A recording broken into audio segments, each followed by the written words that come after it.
अल्लाह को हाजिर नाजिर करके मैं आपको ये बात बोल रहा हूँ ऑन पॉडकास्ट कि भाई मैंने नदीम को नहीं बोला। It's not what it looks like. इस वीडियो के कुछ पार्ट्स इनकी पॉडकास्ट से पहले रिकॉर्ड किए गए थे और कुछ वीडियो पॉडकास्ट के बाद। आज की स्क्रिप्ट मैंने रियल टाइम में लिखी थी और हर एक चीज कवर करी है, लेकिन ऐसे वे में कि तुम बोर नहीं होने वाले, तो प्लीज एंड तक जरूर देखना। पाकिस्तान की हिस्ट्री में आज तक कभी भी किसी यूट्यूबर को इतना हेट नहीं मिला होगा जितना डकी भाई को मिला। ये तो YouTube की मेहरबानी है कि डिसलाइक शो नहीं हो रही, लेकिन लोग इतना इसको अनसब्सक्राइब कर रहे हैं, इतना इसको डिसलाइक कर रहे हैं। भाई तू कैरी मिनाती को देख यार, उसका तेरे साथ कंपैरिजन होता था, तू किनके चक्करों में पड़ गया भाई। अनएजुकेटेड लोग यार, तू तो ये ना कर भाई कम से कम। डकी की सबसे बड़ी हिपोक्रेसी ये है कि उसने हमेशा मुझे फेक और क्रिंज कंटेंट क्रिएटर बोला, यहाँ तक कि उसने मेरी डेली व्लॉगिंग का मजाक भी उड़ाया। लेकिन खवातीनो हजरात, आज 7 साल बाद अगर आप डक्की भाई का कंटेंट देखें तो वो एग्जैक्टली उन्हीं चीज़ों पर बेस्ड है जिन पर डक्की भाई 7 साल पहले तनकीद किया करता था। अब्दुल्ला बेचारे की गलती सिर्फ ये है कि उसने इनको एक्सपोज कर दिया है। इनमें से किसी के पास भी इतनी हिम्मत नहीं है कि उसको आगे काउंटर करें या फिर कोई भी क्लैरिफिकेशन दे, क्योंकि इनको भी पता है कि इन्होंने स्कैम किया है। तो इन्होंने वही किया जो कि एक घटिया बंदा ही करता है। वो यार सच में उसके घर इस तरह से जा रहे थे कि जैसे को पता नहीं कोई दहशतगर्द की रिपोर्ट मिल गई थी। फुल्ली दीवारों के साथ हो कि इस तरह से जा रहे थे कि कोई पैरों की कोई आहट ना आए। डकी भाई ये क्या आप फजूल बातें कर रहे हो? मेरा ख्याल है कि आप या तो फैमिली व्लॉगिंग कर रहे हो या फिर तो ट्वर्क कर रहे हो, जो कि आप बहुत अच्छा कर लेते हो। ये आपके पास की बात नहीं है।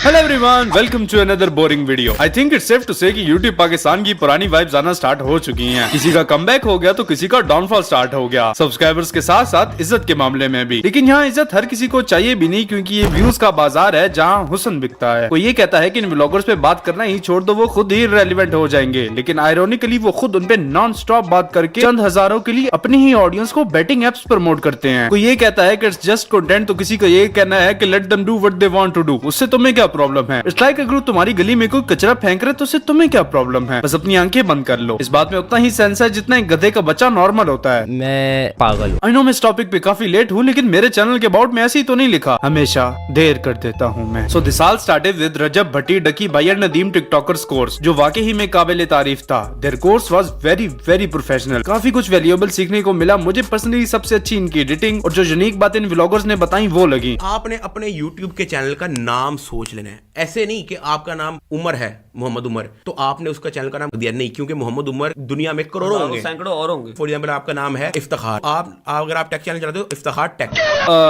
इनकी ऑडियंस के लिए ये रही सार्केज्म की डेफिनेशन। खैर फिर तला रिव्यूज ने इनके इविल प्लान को ब्रूटली एक्सपोज किया, which was actually a mic drop movement. लेकिन फिर वही हुआ जो इन क्रिमिनल्स को करना आता है, गुंडागर्दी। रात के 3:30 बजे मेरे घर में 20 से 30 पुलिस वाले आते हैं। मतलब एक अनऑफिशियल रेड होती है, पूड़ियां लाके चढ़ते हैं, मेरे घर के दरवाजे तोड़ दिए, सारा कुछ तोड़ दिया, सारे सामान को तोड़फोड़ करने के बाद मेरे पापा को साथ में ले गए, साथ में की बाइक भी ले गए। ठीक है, अब जाहिर है इसमें रजब भट्टी, डकी भाई और नदीम टिकटॉकर की तो गलती थी, लेकिन मेरे ख्याल से I think it's just an opinion, इन छपरियों से ज्यादा हमारे सिस्टम की गलती है। चलो ठीक है, मान लिया हो गया जुर्म, उसकी सजा किसी को मिली, घंटा। हमारे मुल्क में इतना ही इंसाफ है जितना तुम्हारे रिश्तेदार तुम्हारी खुशी में खुश होते हैं। हमारे मुल्क में उतना ही इंसाफ है जितना एक गधे का बच्चा अपनी वीडियोस में एफर्ट्स डालता है। अरे मेहनत क्या करूँ।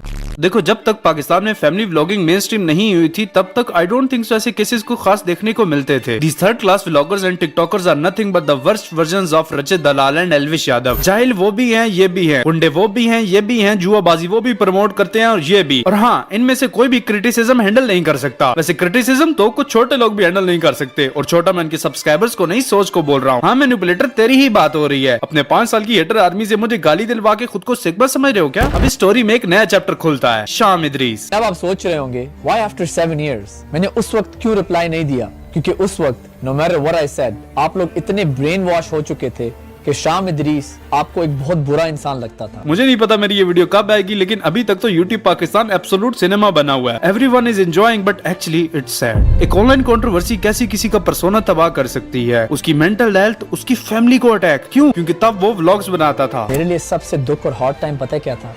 जब कराची की एक मीट एंड ग्रीट पे किसी इंसान ने फ्रॉगी को उल्टे हाथ का मुक्का या थप्पड़ मारा। वैसे अगर तब शाम की वाइफ को हिजाब में व्लॉग्स में आने की वजह से थप्पड़ मारना जस्टिफाइड है, इस लॉजिक से डकी उसकी वाइफ को कम से कम उम्र कैद होनी चाहिए ना। एक और अपडेट, आज ही बदला ब्रदर ने डकी भाई पे 45 मिनट्स का एक्सपोज बनाया है, जिसमें शाम इदरीस और तला रिव्यूज भी थे, but sadly that video is remove. वो मेरी वीडियो उड़वा दी यार। वो मेरा इतना डर क्यों है तुम लोगों को?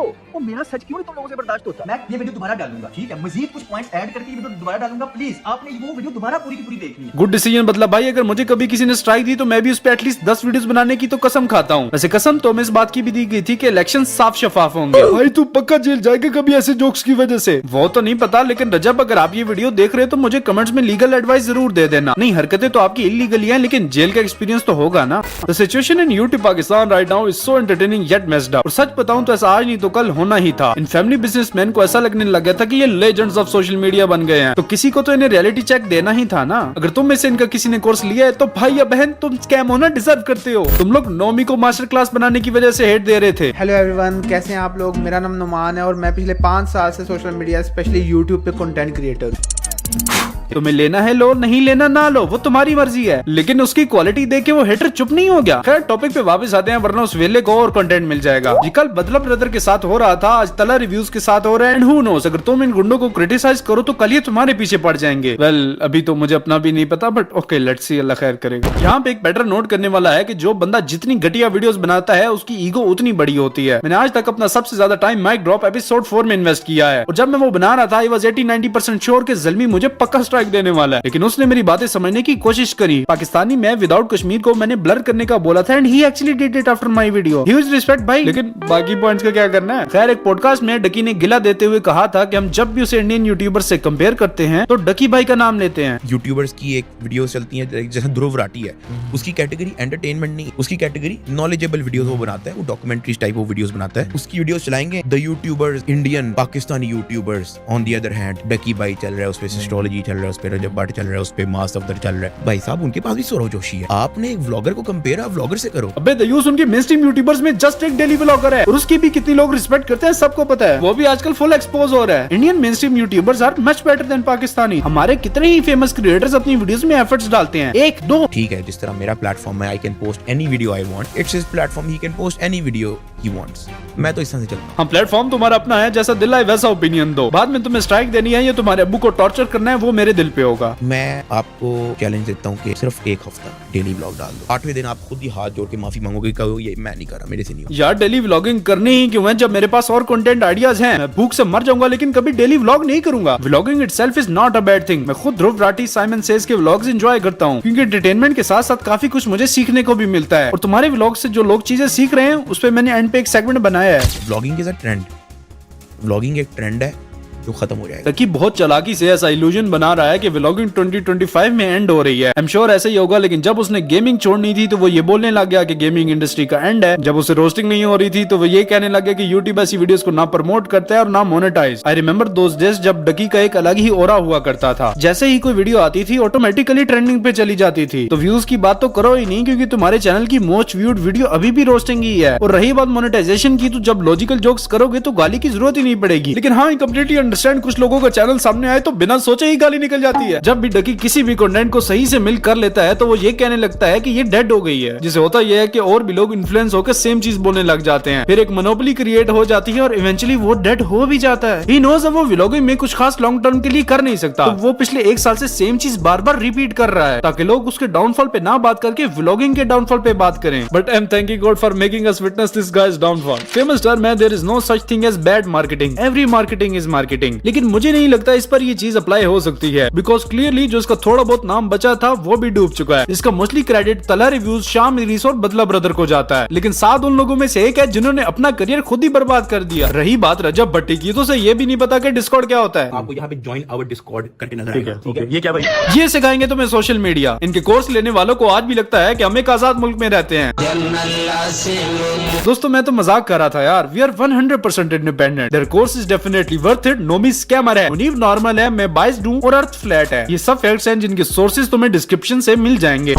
1 घंटा पहले बदला ब्रदर ने वो वीडियो रीअपलोड की है, but this time it's 52 minutes long, जिसमें काफी कुछ न्यू पॉइंट्स भी ऐड किए गए हैं। आखिर क्यों डक्की अपनी अम्मी को लेके मेरे घर में आया? अभी जो है ना, हम लोग आए हैं बदला ब्रदर के घर। ऐसा क्या हुआ कि इनके खिलाफ जो मैंने केस किया था वो मुझे वापस लेना पड़ा? मेरा एक सवाल है कि स्ट्राइक के कुछ टाइम के बाद तो आप वीडियोस अपलोड कर ही नहीं सकते, सो व्हाट एक्चुअली हैपेंड? मुझे प्लीज कोई कमेंट्स में एक्सप्लेन कर देना, क्योंकि स्ट्राइक के बाद अपलोड वाले के बारे में मुझे कुछ खास इन्फॉर्मेशन है नहीं। बट ओवरऑल डब्ल्यू मूव बदला ब्रदर, अभी तक जितने भी रोस्टिंग रिएक्शन चैनल्स को मैं जानता हूँ सभी इस टॉपिक पे बात कर चुके हैं। मुझे नहीं याद कि अपनी यूट्यूब कम्युनिटी ने मिलकर लास्ट टाइम कब एक ही बंदे पे इतने बड़े लेवल का एक्सपोज किया था। टू बी ऑनेस्ट, ऐसा माहौल तो डकी वर्सेस शाम का 7 साल पहले भी नहीं था, अगर था तो मुझे नहीं याद। एक कंट्रोवर्सी ने कैसे सबको कंसिस्टेंट कर दिया, दैट्स क्रेजी। डकी के रिकॉर्डिंग के टाइम पे ऑलमोस्ट 400 के से ज्यादा सब्सक्राइबर्स गिर चुके हैं। इंटरनेट पे बायकॉट, डकी भाई बायकॉट फैमिली व्लॉगिंग ट्रेंड कर रहा है। मैंने डकी को सिर्फ अनसब्सक्राइब करने के लिए 1 मिनट के लिए सब्सक्राइब किया था, ताकि माइनस में मेरा भी थोड़ा सा कंट्रीब्यूशन हो। बाय द वे, पहले साथ ने अपने इंस्टा और अभी यूट्यूब के कमेंट्स भी ऑफ कर दिए हैं। Man, this is satisfying. लेकिन क्या इसका मतलब है कि बदला और शाम बिल्कुल ठीक है? कभी नहीं। बदला भाई, आई support you in this controversy, लेकिन आप ना बड़ी इस्लाम की बातें करते हो और फिर जुए वाली एप्स भी प्रमोट करते हो, ये क्या बात हुई यार? और Sham Idrees, I support you as well, लेकिन ये 7 साल में आपका पहला रिप्लाई नहीं है। जब रूब आंटी की वीडियो लीक हुई थी, वहां भी आपने एंट्री करने की कोशिश की थी, जो बाय द वे मैंने इस वीडियो में कवर कर रखा है। शाम इदरीस भी सीन में घुस चुका है। यूट्यूब पाकिस्तान की जो सबसे बड़ी कंट्रोवर्सी थी वो थी डकी भाई वर्सेस शाम इदरीस, और इसका शाम ने रिप्लाई दिया आफ्टर 7 ईयर्स। 7 साल लग गए भाई को रिप्लाई देने में। स्टिल तुम्हारी क्रश से तो जल्दी ही रिप्लाई दिया।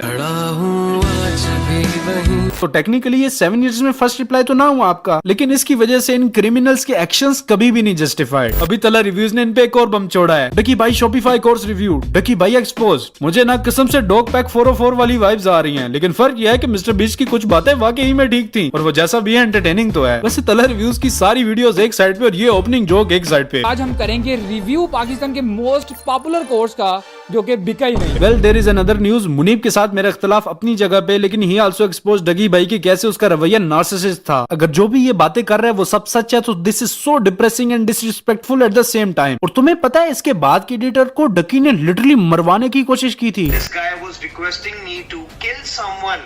Can you believe? डक्की ने मुझे, मेरे पास आज प्रूफ है, ठीक है, अगर ये बाप के है ना, मैं इसको चैलेंज करता हूँ, ये ले आए कुरान। शाम इदरीस की वीडियो में जो बात एक बाहर रही है, जो कि वो किसी को मारने का कह रहे हैं वीडियो के अंदर, जान से मारने का, वो मेरी बात थी। वो एडिटर एज की सैवेज है जिसने बाबा जी को भी इसमें कसूरवार बताया था। बाबा जी ने अपने सेकंड चैनल पे रिप्लाई देते हुए कहा कि जस्ट मेकिंग स्टफ अप, अगर मेरे खिलाफ कोई प्रूफ है तो उसे पब्लिक कर दो, मैं नहीं करता प्राइवेसी कंप्लेंट। अभी बाबा जी की वो वीडियो रिमूव हो चुकी है। आज के सैवेज ने पहले उसके साथ कोलैब करा, अब उसी को एक्सपोज कर रहा है, अब उस पे अनलिमिटेड वीडियोस बना रहा है। आज के भाई देख, मैं तुझे ना सपोर्ट कर रहा था, अब मुझे लगने लगा कि तू इस चीज को मिल करने लग गया। बस कर दे, छोड़ दे, बाबा जी के सर पे चढ़ के तू नहीं बना सकता अपना करियर। डिफॉल्ट एक्सटी ने नदीम टिकटॉकर के साथ अपनी कॉल रिकॉर्डिंग पब्लिक कर दी है, जिसमें ही इज एक्सप्लेनिंग कि तला रिव्यूज झूठ बोल रहा है, सिंपैथी ले रहा है। और सेम वीडियो में डिफॉल्ट ने तला को भी कॉल पे लेके सारी सिचुएशन डिस्कस की। ये है कि उठवा क्यों रहे हो इसको, तला रिव्यूज को? इसको तला रिव्यूज के पुलिस लेकर नहीं गई, भाई के साथ बातें कर रहे हो। उसने सबसे पहले झूठे इल्जाम लगाए हैं कि पुलिस ने अनऑफिशियल अनऑथेंटिक रेड किया है। उसके घर जो रेड हुई है वो एक वैलिड एफआईआर के ऊपर रेड हुई है। जो इसके वालिद साहब को उठाया वो फेक है, वो झूठ बोल रहा है। इसके वालिद साहब को उठाया नहीं गया, इसके वालिद साहब को उसके घर पे रेड की थी, तलहा घर पे नहीं मिला, तो उसके वालिद साहब ने कहा कि मैं आपके साथ चलता हूं उसके स्टूडियो, और मे भी वो वहां पे हो। यार ये तो सिंपल सी बात है कि मेरे वालिद को उठा के ले गए हैं, साथ में लड़का था, फिर उन्होंने सारी जो मामला मुझे बताया, वो सारा कुछ मैंने सोशल मीडिया पे डाल के रख दिया। वैसे जस्ट रिकॉर्डिंग में ही कुछ और अपडेट्स भी आई हैं। शमीर अब्बास ने अपनी वीडियो अनाउंस कर दी है, और फाइनली नदीम नानी वाला ने भी इस फड्डे को ऑफिशियली एड्रेस करा है। तलहा रिव्यूज कहता है कि मैं क्रिमिनल नहीं हूं।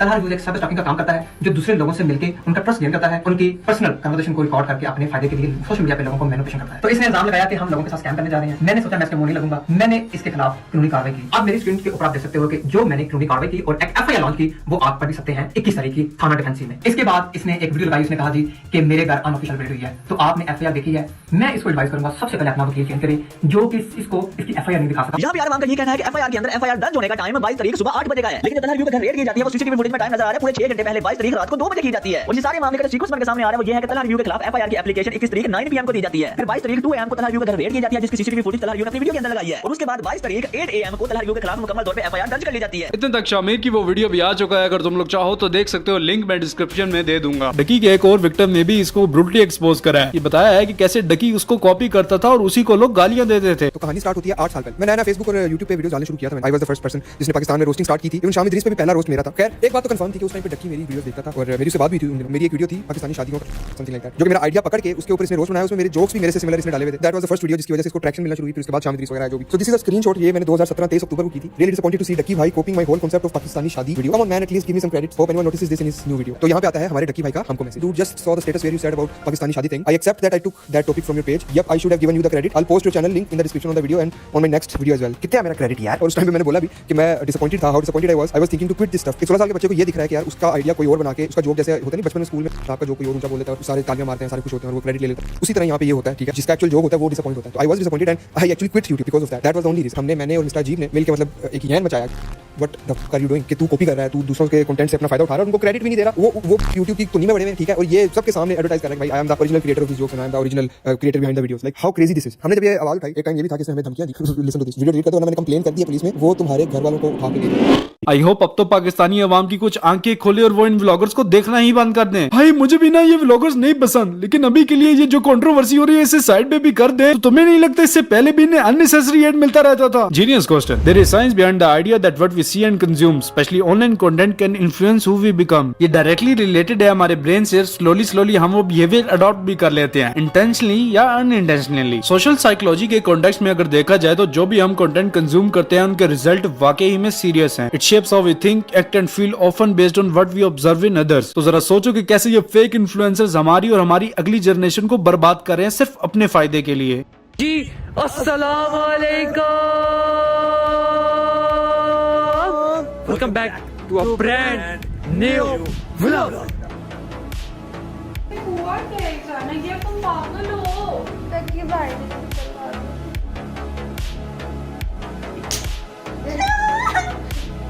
जी मदर है हमारी. तो जी इस तरह से मेरी फातिमा लाइव बैठी होती है, सारी रात मेहनत करती है, दिन को मेहनत करती है, बैठती है लाइव पर, पढ़ाई भी करती है मेरी बेटी. आए रात को क्या हुआ? आप ही डांस कर रही हो? रजब भाई की शादी है, उन्होंने बुलाया नहीं तो क्या हुआ, हम घर पे एंजॉय कर लेते. ये मेरे भाई विकास की मैयत को लेके जा रहे हैं जनाज़ागाह की तरफ और फिर मेरे भाई को कब्र के हवाले किया जाएगा. अभी मैं आपको दिखाने लगा हूँ, ठीक है? तो देखकर आपने कमेंट में बताना है कि आपको आपकी बाकी कैसे लगी. डकी भाई के ग्रुप ने तला रिव्यूज के घर पे अनऑफिशियल रेड करवाई, उसके अबू को टॉर्चर किया, करंट लगाया और ना जाने ऐसी कितनी ही खबरें इंटरनेट पे मानो आग की तरह फैल रही थी. जो नॉर्मली ऐसी वीडियोस नहीं बनाते वो भी इस टॉपिक पे बात करने लगे थे. लेकिन फिर तला और डकी की पॉडकास्ट का एक behind the scene clip viral होने लग गया. एज एक्सपेक्टेड तला रिव्यूज को इसके बाद हेट मिलने लग गया था. I was waiting for the podcast और फाइनली आज वो आ गए. अल्लाह को हाजिर नाजिर करके मैं आपको ये बात बोल रहा हूँ ऑन पॉडकास्ट कि भाई मैंने नदीम को नहीं बोला कि वो किसी को भी जाके मैसेज करे. साथ ने तला से रिलेटेड ऑलमोस्ट हर एक चीज पे बात की और सबका इल्जाम नदीम नानी वाला पे लगा दिया. इस सेट के मैं उसे बोल रहा था कि तुम इसमें ना इन्वॉल्व हो, लेकिन वो अपनी टांग एवे ही अड़ा रहा था. देखिए भाई अगर ऐसा ही था तो आपने पहले तला रिव्यूज को पब्लिकली सपोर्ट क्यों नहीं करा? अपना कोर्स ना बिकने का डर था क्या? और कोर्स के बारे में भी इसने खुल के बात करी कि he was not interested at all. उसे शुरू से ही पता था कि एक फजूल आइडिया है. एक और झूठ हो सकता है स्टार्टिंग में वाकई में इसका दिल ना हो, लेकिन आपके पास हमेशा नो का ऑप्शन मौजूद होता है. इसी पॉडकास्ट में आपने यही कहा था कि आप सबसे ज्यादा इंटरेस्टेड पैसे में हो. तो क्या ऐसा कहना ठीक होगा कि जब आपने पैसों का एस्टीमेट लगाया तो आपके मुंह में भी पानी आ गया? इस पॉडकास्ट की जो एक मुझे सबसे अच्छी बात लगी वो ये थी कि डकी ने बोला कि जितने भी लोगों ने वो कोर्स खरीदा है उन सबको रिफंड मिलेगा. अब सवाल ये है कि क्या ये सब शुरू से ही स्क्रिप्टेड था? क्या ये सब इनके कोर्स पे लाइमलाइट डालने के लिए किया गया था? मुझे नहीं लगता. अगर ऐसा ही होता तो डकी कभी भी रिफंड का ना बोलता. लेकिन हो सकता है कि उसने ऐसा ये सब कुछ इतना हेट के बाद डिसाइड किया हो. जाहिर है यही वजह होगी, लेकिन प्लान्ड एक्सपोज इतना ब्रूटल नहीं हो सकता. लेकिन स्टिल यार अगर मेरे साथ कोई इतना जुल्म करे, कोई इससे फोर्सफुली रोक सकता था, लेकिन उसने ना रखो, मैं पर्सनली उसके साथ कभी पॉडकास्ट ना करता. इसके थ्रू साथ ने अपनी इमेज फुल व्हाइट वॉश करने की कोशिश की है, लेकिन अब ये तो ऑडियंस पे डिपेंड करता है कि क्या वो इसकी स्टोरी खरीदेंगे या नहीं. और अगर बदला ब्रदर के साथ जो भी हुआ वो भी नानी वाले ने किया, तो आपने उसे अपने चैनल पे आके पब्लिकली सपोर्ट क्यों नहीं करा? आपने कोर्ट में उसके हक में गवाही क्यों नहीं दी? So what did we learn from this controversy? मुझे नहीं पता. इनके पॉडकास्ट से पहले मेरा ओपिनियन थोड़ा डिफरेंट था, but now I am very confuse. हर कोई तुम्हें इमोशनल करके अपने फायदे के लिए यूज करता है, और अभी तो डकी की अपनी वीडियो भी आना बाकी है. अगर इस बार भी हमने उसे जाने दिया तो हो सकता है उसके अगले विक्टिम तुम बनो. तुम्हें क्या लगता है कि इसकी स्टोरी सच है? मुझे कमेंट्स में जरूर बताना. मुझे तुम्हारे ओपिनियन से घंटा फर्क नहीं पड़ता, लेकिन वीडियो की रीच बढ़ती है यार, समझा करो. मजाक कर रहा हूँ. Thanks for your time everyone. ना मुझे दो इजाजत, क्योंकि वैसे हर बार मुझे तुम लोगों को रीजन बताना जरूरी नहीं है. तुम मुझे कौन सा इंस्टा पे फॉलो करते हो हैं? खुदा हाफिज. बोलते तो आ गया पर इज्जत गवा गया, कंट्रोवर्सी किसकी और व्यूज कौन दबा गया. सपना हो यूट्यूब तो है मेरे लिए पाप, ये मेरे लिए ड्यूटी तो उनके लिए श्राप है. अगर मेरे घर पुलिस आई होती, वो मेरे बाप को उठा के ले जाती. जिस बंदे ने मेरे साथ ये काम किया होता मैं मर जाता. खुदा की कसम मैं मर्द का बच्चा हूँ, मैं उसके साथ कभी सुलह ना करता.